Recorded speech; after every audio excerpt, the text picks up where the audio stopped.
The next recipient of the Annie Taylor Award personifies courage and being on the cutting edge of the defense against the spread of elements of Islamic law in the United States. And for her efforts in defense of human rights, in defense of America, defense of Israel, defense of Judeo-Christian civilization, she has been demonized, ridiculed, mocked, and of course, threatened with death. And yet, she has never given up and never will give up. Even Annie Taylor said, nobody should ever do that again. But the next winner of this award keeps on doing it. She has taken the battle to the Islamic supremacists in the United States and put them on the defensive like nobody ever has before, calling attention to the human rights abuses that are inherent in Islamic law in unprecedented and imaginative ways that have brought national attention that has never before been directed to subjects like honor killing, the death penalty for apostasy, and of course, the sinister intent behind the Ground Zero Mosque. She created and placed all over the country bus ads that offered help to people who were leaving Islam. They were, as the media always does, distort the truth. They were mischaracterized as asking people to leave Islam or inviting them to do so. Actually, this was a real offer for help for people that the whole world has ignored. Islam mandates a death penalty for apostasy. Muhammad said, if anybody changes his religion, kill him. But nobody ever cares for those people. Have you ever heard Amnesty International or Human Rights Watch say a word about apostates from Islam who are under the threat of death every day of their lives? She brought national attention to this issue, and never before had the Islamic supremacists group like the Council on American Islamic Relations, never before had they experienced this kind of pushback. Never before had they been put on the defensive, and the campaign was brilliantly conceived, because if you think about it, what could CARE say? Well, actually, yes, we do think the apostates should be killed. We don't think that people who are threatened ought to be offered help.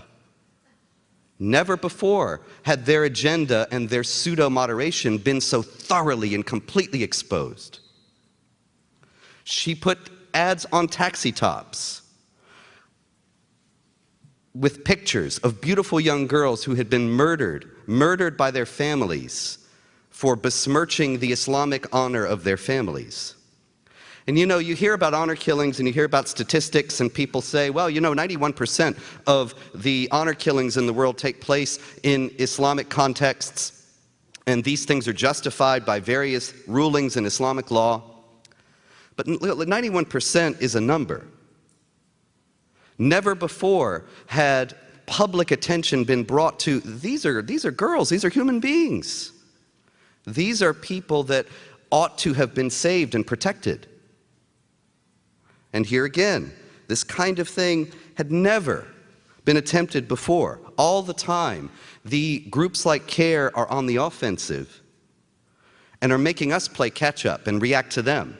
Never before had they been put on the defensive. And of course, the culmination of all this was how she made the Ground Zero Mosque a matter of national discussion and shone a light on the Imam Faisal Abdul Rauf's pro-Sharia activities, his denial of basic freedoms in the United States, his call for restrictions on freedom of speech, his ties to the jihad flotilla against Israel, and so many other things, such that Daisy Khan, his wife, identified the next winner as being the leader of the opposition to the mosque. And then the Islamic attack machine went into high gear. She became a lightning rod for abuse from the left, from the mainstream media, and it continues. It continues on a more or less daily basis. I remember seeing an attack piece in a major publication and thinking, well, you know, these things are going to happen with the left controlling the media. And then the next day there was another, and another, and another, one after the other. And just a couple nights ago, you may have seen the illustrious Keith Olbermann named her the worst person in the world.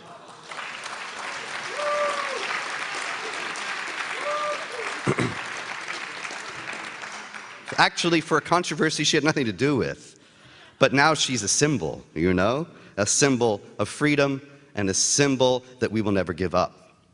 And so, you know the old saying, if you're getting flack, you know you're over the target. If they're screaming, you know they're hitting them hard. And she never gives up and continues to work with passionate vision, insight, immense love for the West, for America, for Israel, for civilization. We live in so cheap and tawdry an age that all you have to do to be a hero today is tell the truth. And yet there are so few heroes. Because if you dare to tell the truth, you will be made to pay a very great price.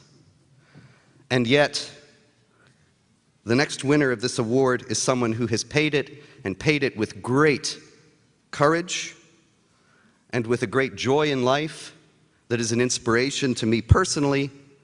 In my work with her, it is my great pleasure and honor, therefore, to present the Annie Taylor Award to a true hero, a great warrior for the right, whom I am proud to say is my friend and colleague, Pamela Geller.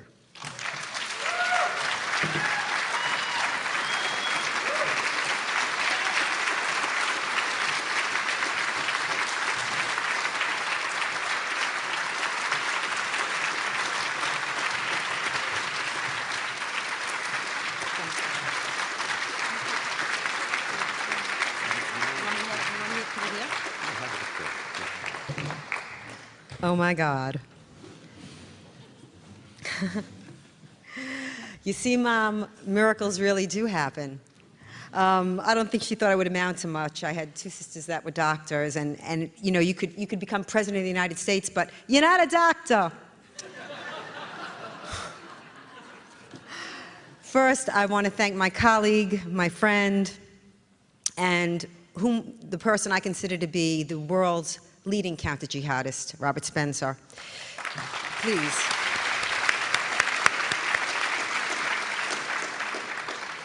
He joined forces with me a couple of years ago, and it started with the Aqsa Parvez Memorial, honor-killing victim in Canada who was buried in an unmarked grave.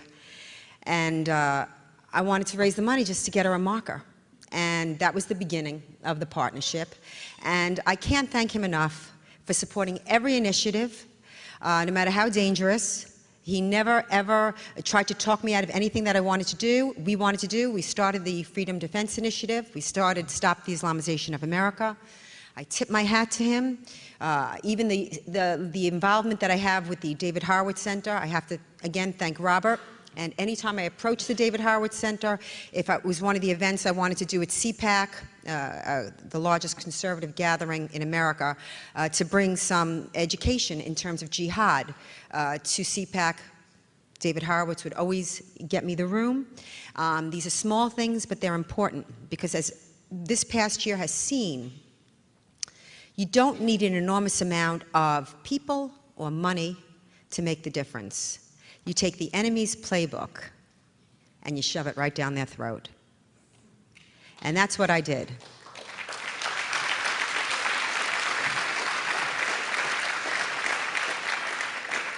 Very briefly, the Freedom bus ads, you know, I was covering the Rifka Barry case, and this was this backstory is a Christian convert out of Islam, father threatens to kill her, she runs away. So now she's in Florida, and they're trying to bring her back to the household, the devout Muslim household that wants to kill her.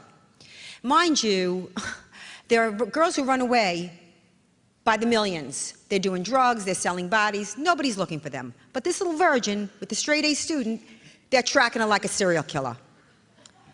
So when I was in Florida, I would see these bus ads proselytizing for Islam.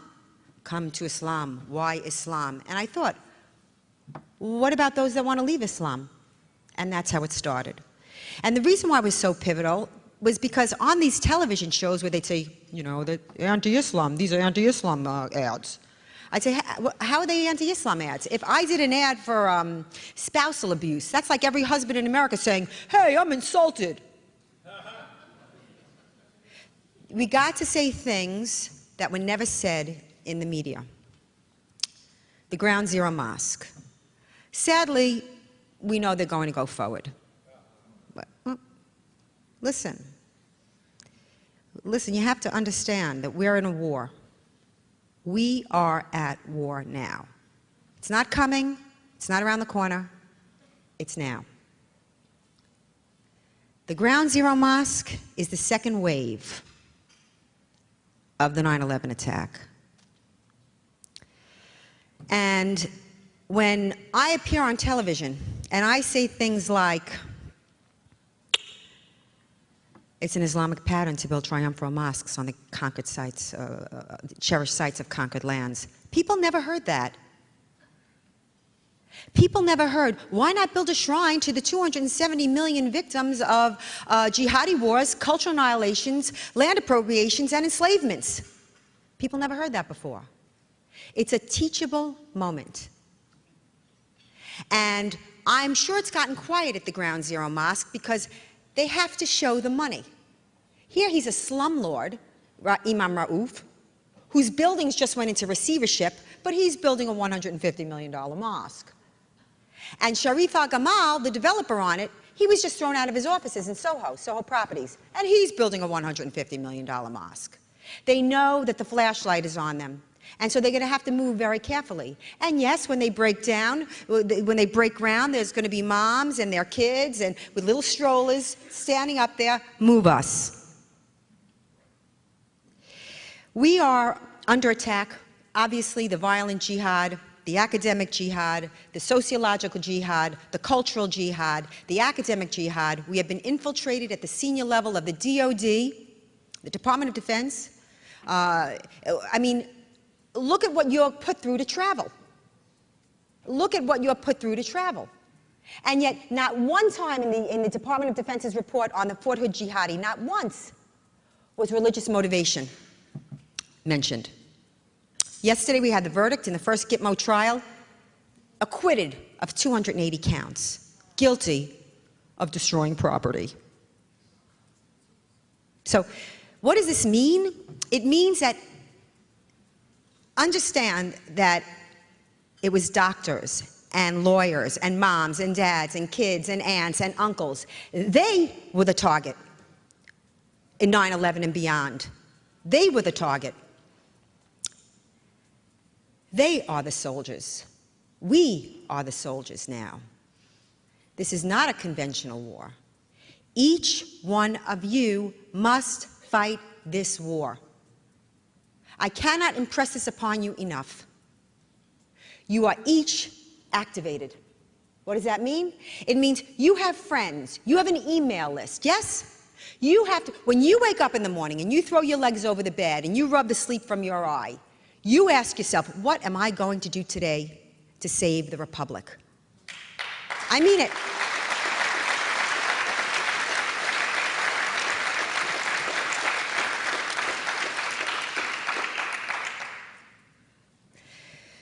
We have not yet recovered the bodies from 9/11, and we're under attack with the Ground Zero mega mosque. And make no mistake, Cordoba, iconic of Islam's conquering the West, it's quite deliberate.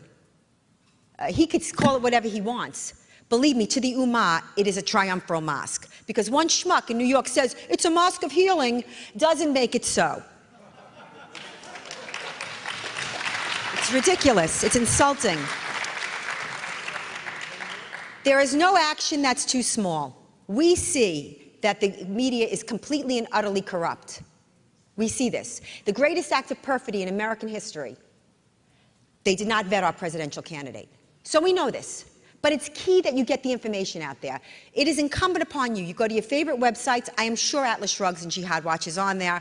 But we are reporting news that you do not get anywhere else. You send it around. That is how the Ground Zero Mosque became a story. I've been writing about it for months. Somebody took the pictures of our first rally, where I expected a couple hundred. 10,000 people showed up. And sent that around in an email, and it went viral. I'm sure you guys got it. The censored rally, the mystery rally. That was the first major news story, national news story, that went to #1 and international without the media. That shows you how powerful you are.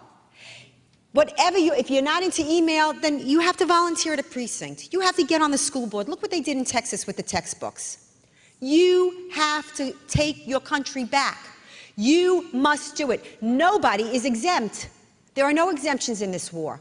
And I promise you, they may have the big guns. They may have the big media and the big academia, and they have the big arsenal. But we are good, and we are right, and we are righteous, and we will win. I promise you, never give up. Never give up. Never give in. We will prevail. I promise you, we will prevail. Thank you.